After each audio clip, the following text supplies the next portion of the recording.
2025, an opportunity for you to get back. How important is it for you mentally to have that opportunity to be back on the field with this team? Yeah, no, I would say it's a great opportunity. Obviously the last season, it was a little unfortunate. It got cut short for me. But also as a team, I feel like we didn't play how we wanted to in the end. So it's not just an opportunity for me to be back on the field, but it's a whole new opportunity for the team. So it helps when I have my guys next to me that help me be confident coming back, and I can rely on them, they can rely on me, and then things go well. The taste of after 5-2 and not finishing the way they want, how much does that motivate this team? Yeah, no, I'd say it's super motivating, but not because of what other people are saying about it or what the media says. 5-2 to 5-7. I think it's more like we ignore the noise. Coach Creighton always preaches that avoid the noise. So we are always looking for ways that we can get better each day, not worrying about what everyone else thinks, but we're always looking for that 1%. So our theme this year is the climb. We're climbing every single day, and if we do that as a team, we keep each other's backs. We're pushing one another. We are learning from what happened in the past so that we can then put forth the future we want as a team. You spent a lot of time with D-Mac. You spent a lot of time with Steven. How much have they meant to you over these last kind of 2 seasons? Yeah, no, I owe a lot to them. I'm really fortunate to have those guys in my back corner. It's every day up there. And, some days aren't as intensive as others, but every day we're doing something. So just for them to help me, come back from where I was at, it was, obviously detrimental what happened, but they've been able to, build up my confidence and the injury itself, obviously, to be able to put me back on the field in like this time frame. It's very impressive, and I'm very thankful for them. And I just want to say thanks to them. Talk about your recovery process. How has it been, and kind of how? I mean, we've seen you out there all the time. You're the last guy out there most days, pushing the sled or trying to go lines. Yeah. What's it been like?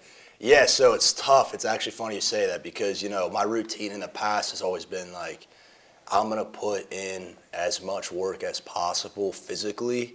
Also, I'm putting in a lot of work mentally in the past, but with this injury, I kind of had to take a step back and reevaluate how I work. So it was very important that, I get just as much, recovery as I do physical activity, if not more. Because, it is a sport of longevity. Your best ability is your availability. You hear that preached all the time. So for me, it's been, finding a way to still work as hard as I used to, but knowing my limits. Because I can get just as much without, losing, all that hydration, exertion, all that stuff.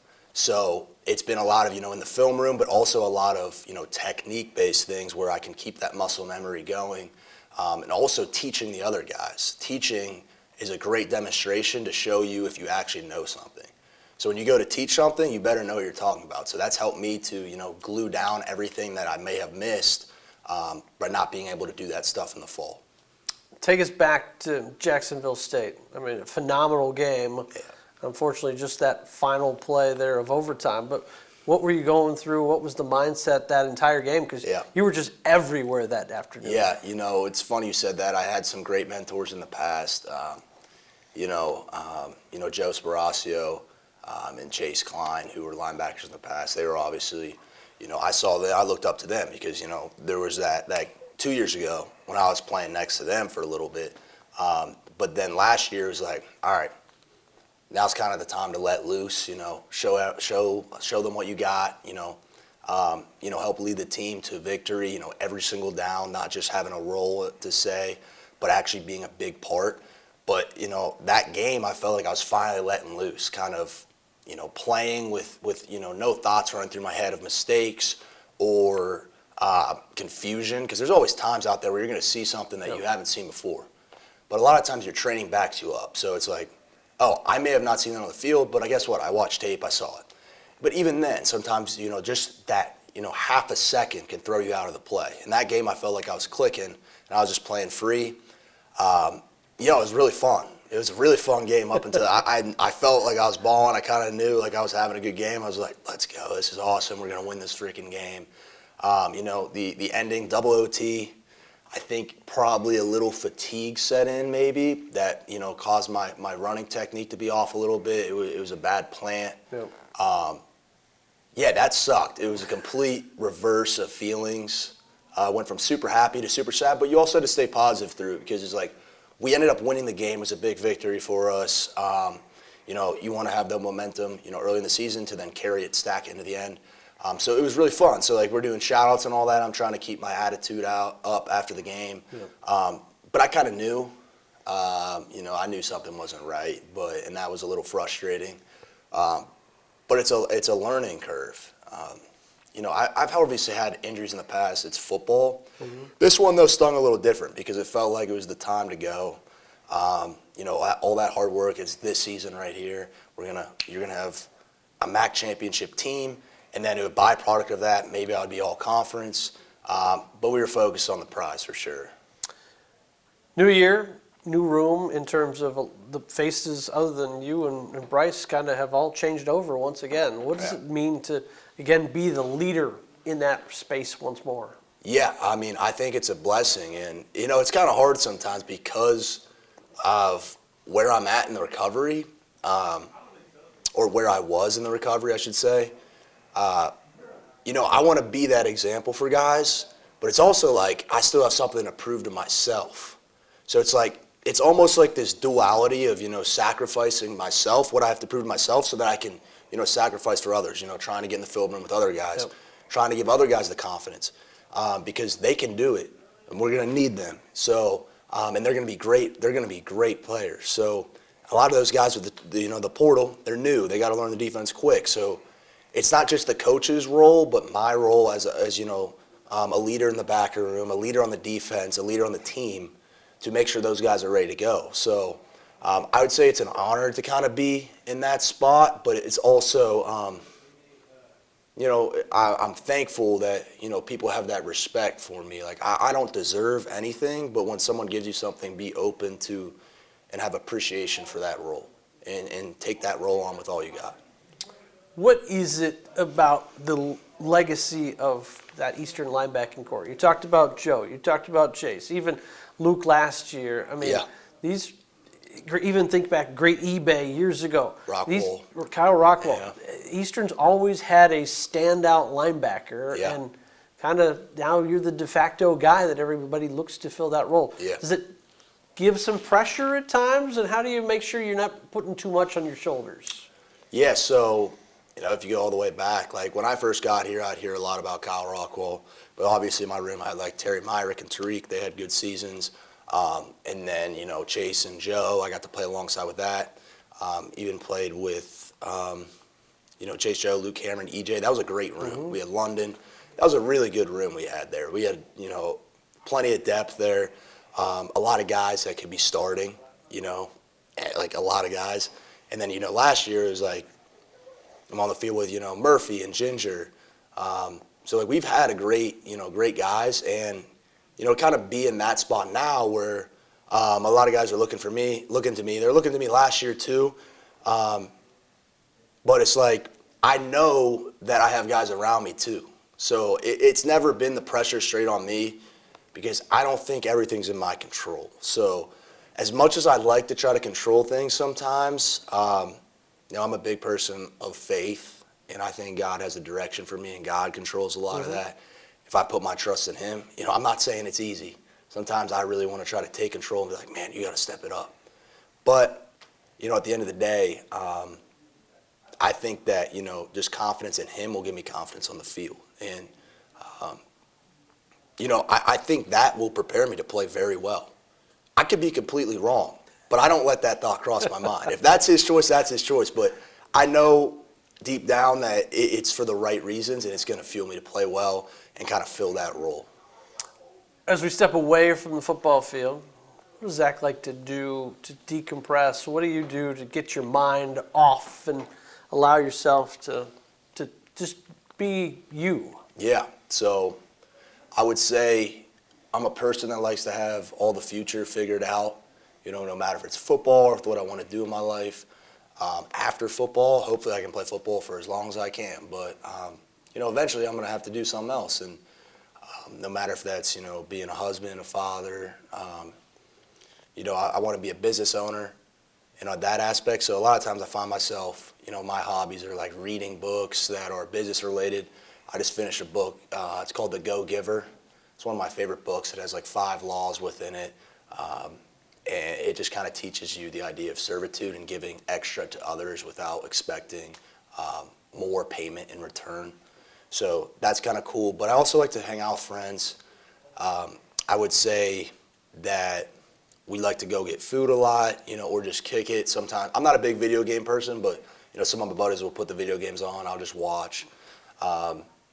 And if I do take the controller, I'm usually off in one game because I lose, and it's like winner stays on kind of thing. But I like to fish a little bit. I'm not the best fisherman, but I think it's a peace of mind kind of thing. And, I'm a big sports person, whatever it is. So I was just watching like the Wimbledon tennis tournament. So it doesn't matter what it is. I like to put it on. Being a PA guy, are you a Phillies or a Pirates guy? I'm a Pirates guy. Are they ever going to get it figured out? Yeah, so that's a great question. They got Paul Skeens. They need to figure it out. Yeah, so we got a great player in him. If you try to quiz me on the Pirates roster, I would definitely fail because I don't watch a ton of baseball like that. But I'll check the score because, it seems like we always have like a little winning streak in the beginning, and then I don't think we really did this year. But I remember last year it was like we kind of had a little winning streak there, and then we fall off. But it's funny you say that because I just finished watching Moneyball. First time I've ever seen it. Oh, yeah. That's a good one. They got me a lot more interested in watching baseball. But, I'm a Pirates, Steelers, Penguins fan. I wish we had a basketball team because I also enjoy watching basketball. Yeah, they're like one of the few cities that doesn't have all 4. Yeah. All right, get you out of here on this. Can Aaron Rodgers and Mike Tomlin succeed together? Yeah, so I think Mike Tomlin could be a great fit for where Aaron Rodgers is in his career. I'll tell you why. We've had quarterbacks in the past after Big Ben with, a Mason Rudolph, a Kenny Pickett. Even when Big Ben was hurt, I remember when like Landry Jones, Duck Hodges were in there, and we still find a way to win games. He finds ways to win. It goes to show that he can kind of, fill that role with anyone. So having an experienced guy like Rodgers, I'm not saying he's what he was in his MVP years, but we got some weapons for him. It's a better culture than where he was at. No offense to the Jets organization, but they had some, in-house things going on. But I definitely think we can expect another winning season because Mike Tomlin's great at, always finding a way to have winning seasons. But I really hope we take that next step, win playoff games and ultimately, make our runs to where it really matters in the Super Bowl. So. Yeah, like I said, they're back to Title Town. Yeah, we need to get back there.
in his MVP years, but we got some weapons for him. It's a better culture than where he was at. No offense to the Jets organization, but they had some, in-house things going on. But I definitely think we can expect another winning season, because Mike Tomlin's great at, always finding a way to have winning seasons. But I really hope we take that next step, win playoff games and ultimately, make our runs to where it really matters in the Super Bowl. So. Yeah, like I say, back to title town. Yeah, we need to get back there. Appreciate your time. Yeah, no problem.